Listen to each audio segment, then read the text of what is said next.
You know, I'm tired, boss. I'm tired. Why are we here? Why are we back here already? It was only just the other day that I ended up doing a video on the brand new Gothic remake and their decision to change certain characters in the original game in their remake and to desexify them, or overall not even understanding the story. It seems as if, changing characters that were meant to be sex slaves and somehow unsexifying them. It literally makes no sense. And the developers, ironically, have doubled down on it and have promised that they're going to be faithful, even though the pictures are proving otherwise. Now we have another situation, and this one hits a little bit closer to home in one of the better franchises throughout history, and that is Prince of Persia. As much as I don't want to give Ubisoft that credit, unfortunately, I'm gonna have to. Prince of Persia, especially The Sands of Time, is a notorious video game that a lot of people love from their past, and Prince of Persia The Sands of Time was announced to have a remake all the way back in 2021 when they first showcased their trailer,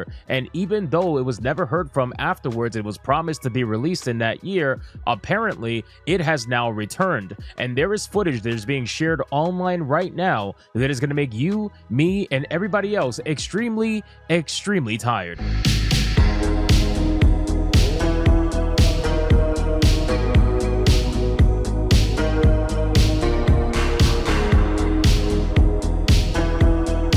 So hit that like button, subscribe, all that good YouTube algorithm stuff that the algorithm loves, and let's get into the video.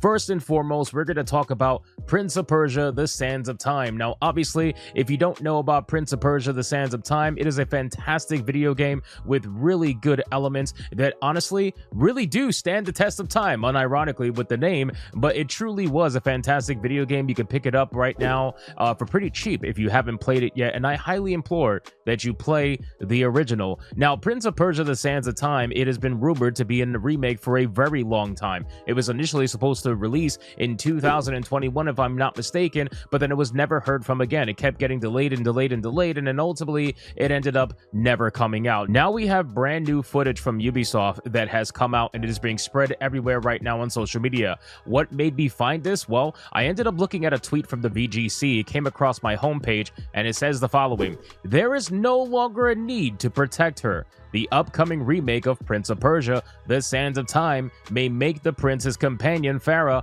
a stronger character," a leaked document suggests. Now, initially, I didn't see the picture, okay? Because if you look at this tweet, there is no picture. If you look at this tweet, they're actually utilizing the older picture from the 2021 remake. They're not actually utilizing the picture that is in the leaked document. So initially I thought, okay, we're going to have a story change. That's going to be the limit of this obvious remake, right? They're going to do a story change. They're going to make Farah stronger than she already was, which, by the way, Farah was more than capable, but apparently now they're going to make her extra capable because, you can't be saving women. That's just not allowed in today's modern day. The modern audience can't handle storylines like that. You got to throw in furry dick and you got to throw in girl bosses. That's the only way they can handle a story. Now, with all this being said, I ended up clicking the article and scrolled down, and we're going to read some of the article in this video, but I scrolled down and I ended up coming across the picture. Yes, the picture that everybody is sharing right now. And I'm about to put the picture on the screen. I warn you, there is a jump scare in this, ladies and gentlemen. Yes, I know you are looking at this picture and you're like, boss, I am tired. And guys, I am tired too. I cannot express to you how tired I am. Now, here's a couple of things of context that I want you guys to understand before we start getting angry and everything like that, okay? Number one, let's talk about the fact that this particular showcase that the document was leaked from was from a 2024 showcase. It was an early 2024 showcase detailing the video game and different aspects of the video game and what they actually plan on changing. One of the things that they planned on changing was Farah. Farah was a big portion of the change. You could see in the screenshot that they specifically wanted to target her and target her storyline and make her something that doesn't need saving, right? So that's already a big red flag overall. But again, this is modern day Ubisoft we're talking about. We're talking about a company that decided to skip every known samurai in history and go for the one that wasn't even a samurai officially in any Japanese context and said, yup, that's the one we're going to put in when it comes to in a Japanese setting Assassin's Creed. So is anybody really shocked that this is happening? Of course not, but we we can still laugh at it and talk about the entire situation. Hey guys, Editor Hypnotic here. Really quick, I just want to give you a little context as to why there's not going to be really any screenshots shown in this video. So Ubisoft is very copyright happy, and the moment you show anything that is supposedly leaked, they go crazy over it if you show it too much. So unfortunately in this video, just check out the description box below. I'm going to give a link to one of the articles showing some of the screenshots. That way you guys can see it. But just use this video to talk about the conversation, leave some comments, and let's go over everything as a whole. Okay, bye. So not only are they changing Farah, but one of the things I find interesting is that in this screenshot from the actual detail of the story changes to Farah, if you look at the concept art, she looks gorgeous, right? In the concept art, she looks amazing in my opinion. I don't know how you go from that concept art to whatever the hell that we're looking at in terms of the model here. Now, again, everybody's coping right now about this being from 2024. We have a post here from the Prince of Persia Universe Twitter page, which is not officially affiliated in any way with Ubisoft, but again, I just want you guys to see what the cope is from the fans and never want to admit anything is potentially going to be wrong here. It says the following: "Hello, Prince of Persia community. Today's footage from the hashtag Prince of Persia Sands of Time remake was leaked, apparently taken in early 2024. I personally really liked it, even though it's still in very early stage of development." And then if you look at the screenshot, I'm going to put this picture here. They made up this entire bullshit fake looking official thing, and it says, "Hello, Prince of Persia community. I saw a leak of the game that was recorded in early 2024. The game was still in very early development. I can tell you that we can expect a completely new game, only the story is the same." I highly doubt the story is going to be the same, by the way. Highly doubt it. "Everything else, parkour, character designs, combat style, environments, and enemies have been completely remade. In this new game, combat has been modernized, blending familiar acrobatic attacks with new advanced acrobatic moves. Time powers have been enhanced to offer a wider array of options in battles. The combat system and the enemies have been revamped. New ways to defeat enemies, improve boss fights. From now on, Farah is a true ally, capable of fighting independently with her bow and executing cooperative attacks. There is no longer a need to protect her. We'll definitely learn more about Prince of Persia: The Sands of Time remake coming soon." Now, again, guys, keep in mind, this game was supposed to release back in 2021. So they've been saying we're going to learn more about this remake for over 4 to 5 years now. Let's be real. So honestly, at this point, it's like when it comes, it comes. But I think a lot of hype is going to die down from this. Now, this is cope number one is the fact that they're saying this is from early 2024. Cope number two is that they're saying that the models that you are seeing that everybody's making fun of right now online are placeholder models. Yes, that highly detailed model of Farah is just a placeholder model. They're not going to utilize that model in the real game, not at all. The Prince's model is also a placeholder. That is not going to be the one they're going to use in the final game as well. Guys, could that be true? Sure. Is that true? Most likely not, right? They have definitely put in a lot of time and effort, especially into Farah's model. You can clearly see with her outfit, her jewelry, everything. You can clearly see they put the effort in. Will they, tune it up a little bit? Maybe, right? Obviously, from a graphical standpoint, of course. But the concept art that I saw earlier versus the model that's being used, it's completely night and day. I don't even know why they would even bother making such an ugly placeholder model. That's not the one they're gonna actually use. Now, the reason why I'm not gonna give this any kind of weight to it is the fact that if you're saying this is a placeholder model and the game is still in early development, I don't believe you, because ultimately there was a trailer that was released in 2020 or 2021 for the Sands of Time remake, and in that trailer they kept the stylized look of the original games and they modernized it graphically for its time, and it looked way better. Farah looked so much better, the prince looked so much better,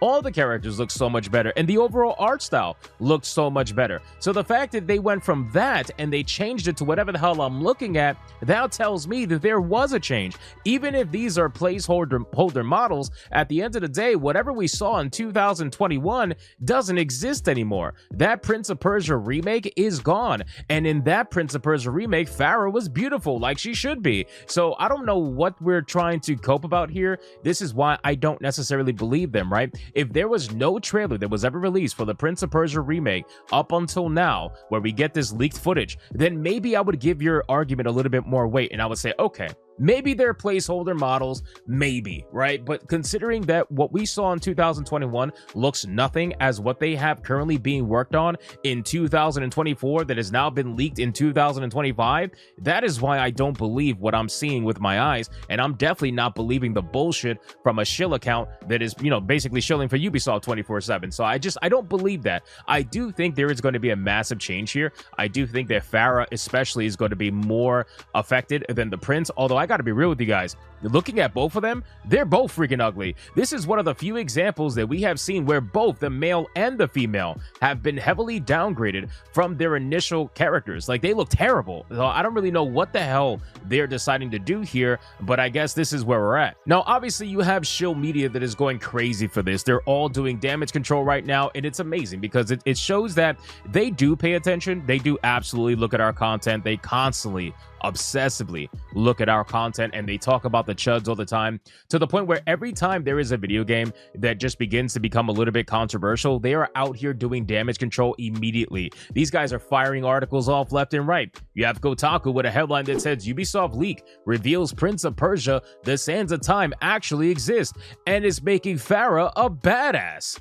Guys, Farah was already a badass. I don't understand how they're making Farah a badass. It's amazing how these people view making a woman more masculine as being a badass. That is not how this goes at all. But again, this is the level of cope that we're getting from the mainstream media. You also have the original VGC article, again, talking about there is no longer a need to protect her. Why would you highlight that over everything else that's being changed about Farah? It says Farah may be stronger in Prince of Persia: The Sands of Time remake, a leak suggests. Players may seemingly no longer have to keep the prince's companion alive during battles. Yeah, that's not what's going to happen at all. She's just going to be blazing everybody down with her bow and arrow.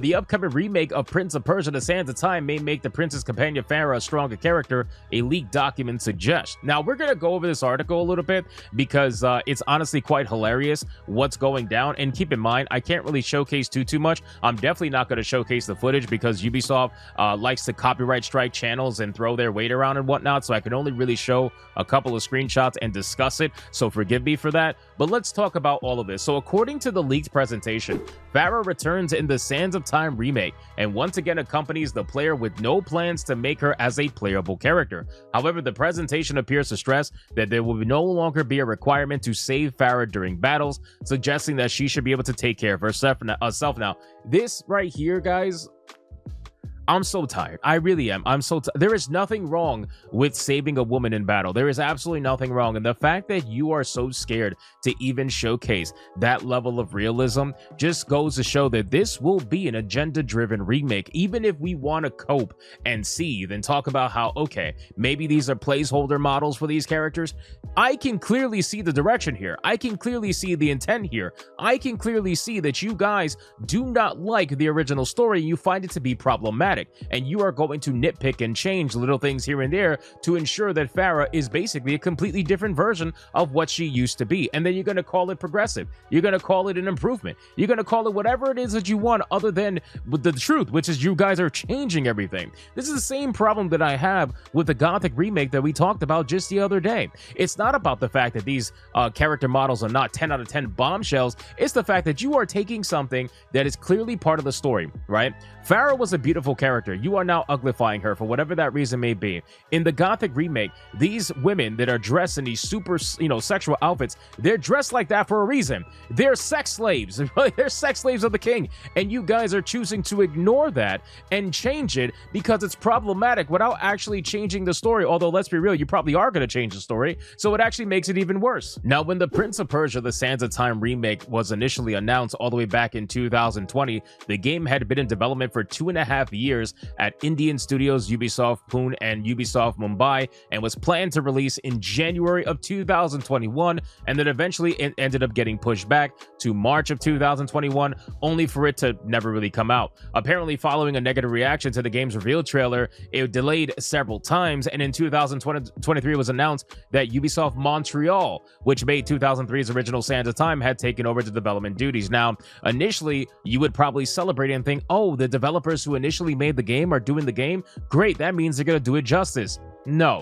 No, they're not. Ubisoft Montreal is one of the worst studios out there. They are the ones who are responsible for a lot of the nonsense that we see in current modern day. Anything based in Montreal is usually going to be just DEI slop. I'm sorry, there really is no way to put it. I was trying to think of other words to utilize, but there's no other words to utilize. Everything that comes out of Montreal for the most part usually DEI slop, unfortunately, because Montreal studios are heavily captured. Think about what's up there, right? A lot of consultancy firms are out there. It is really just a nonsensical thing, and unfortunately it's going to affect this game. You could see in the presentation, the story changes, the character changes, whether they're placeholders or not. They have plans to make changes to this game. Now, can the gameplay be good? Absolutely. The gameplay could be fantastic for all we know. I mean, it's Sands of Time, for God's sakes. How could you mess up the gameplay? It should be straight, simple, and to the point. One of my favorite things personally about Sands of Time when I played it was the fact that it had a mix between fixed camera angles and obviously free range camera angles, to the point where you could have really epic cinematic shots, especially in combat, depending on where you were fighting and who you were fighting against. I thought that was really cool. It really made this whole like larger than life story, kind of like almost similar to watching a movie like Aladdin or something like that, where everything just seems magical. Those shots that they had in certain combat scenarios was really cool, and I really enjoyed it. Now, I don't think they're going to utilize that here. I think they're going to go free range camera like always with modern games, but I got to be honest with you, those mixes of fixed camera and free range camera was really cool in the Sands of Time. Something so simple like that really made it stand out for me personally. Now, again, guys, as I mentioned, I'm not trying to be negative Nancy here. Can the game be good? Absolutely.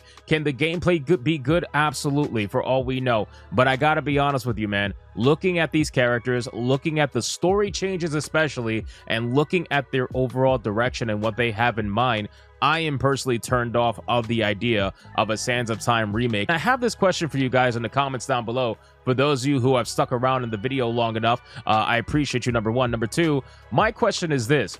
Who is leaking this stuff, right? Who is leaking all of this stuff with Ubisoft? Ubisoft has been so compromised lately that they have been getting leak after leak after leak. Every time a new video game is about to be announced or a couple of months beforehand, we just see leaks after leaks all the time. So who is doing this? It is very clear that there are certain people within Ubisoft that must agree with the conversation that we are having every single day, that they are continuously leaking this stuff over and over and over again. I just find this to be very interesting. So you can let me know in the comments down below if you think it's a rogue employee or if you think it's somebody who is even higher up than that. I don't know. It's a very interesting thing. So again, ladies and gentlemen, I just want to kind of close it with this. You know, Cabrutus made a really interesting tweet the other day, and I want to highlight it because it kind of shows the mindset of the gaming industry and the reason why we are seeing certain things like this. I want you guys to understand the things that these people care about, which no gamer cares about. Okay, there's not a single gamer that cares about what I'm about to talk about, but apparently these people do, on top of like Marxism and gaming and all this stuff. I'm telling you, it's, if you ever look at these slideshows and the screenshots and the pictures from their conferences, you will understand exactly where the mindset of these people are that work at these studios. Now, there's a particular post here from Cabrutus that simply said women talking in video games. That's it. And I'm like, what the hell is this? I end up looking at the pictures and they're a slideshow. They're basically a slideshow from conventions, most likely the, you know, like the GDC and whatnot, where apparently they're keeping track of how often male NPCs and female NPCs talk. What? Like, who cares about this? And then they ended up listing every single Final Fantasy video game, it seems like, in this particular list, starting from the original Final Fantasy going all the way to Final Fantasy VII Remake. It's unbelievable, bro. So I ended up looking at this, I'm like, who cares about, like, why?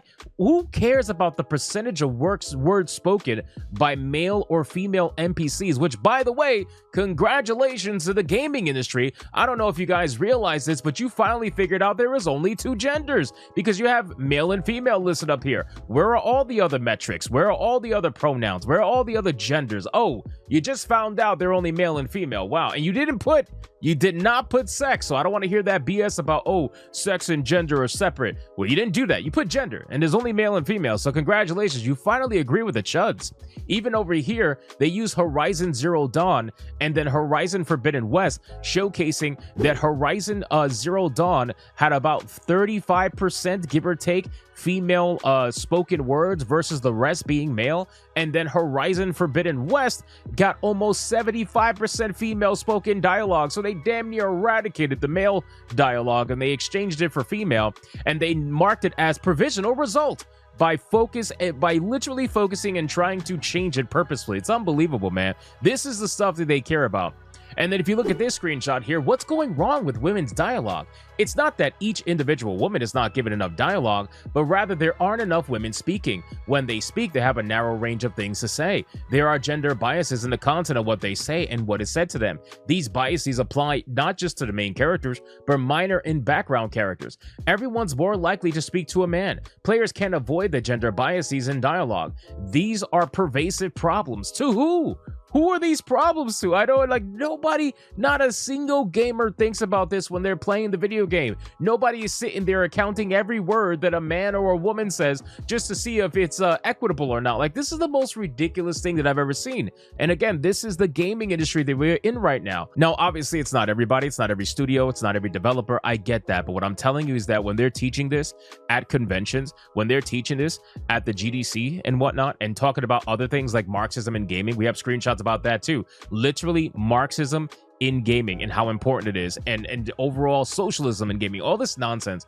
When they talk about this stuff, it clearly shows that these people are not trying to make fun video games. They're getting completely outclassed by the indie scene, because the indie scene is focusing on trying to gain traction by being creative and making their game stand out. The AAA, they already think they have your money and they're entitled to it, and they're over here trying to figure out what they could do with it. And the first thing that comes to their mind is, how can we make this about social impact? How can we make this about our politics? How can we make this about our gender politics and our gender identity? That's what they want to do with your money. Meanwhile, all the other developers that are fighting for your eyes and fighting for your time, they just want to give you a good game 9 out of 10 times. And that's why indie is taking over in terms of actual players and overall success in the gaming industry right now. So you guys let me know in the comments down below this video, what do you think about this entire situation? What do you think about the Sands of Time remake? What do you think about the pictures? What do you think about the character models? Do you believe them to be placeholders? I feel like that's a very important question. Let me know in the comments down below. Thank you guys so much for watching this video. If you enjoyed it, consider hitting that like, subscribe, all that good YouTube algorithm stuff, and I will see you guys on the next one. Hypnotic out.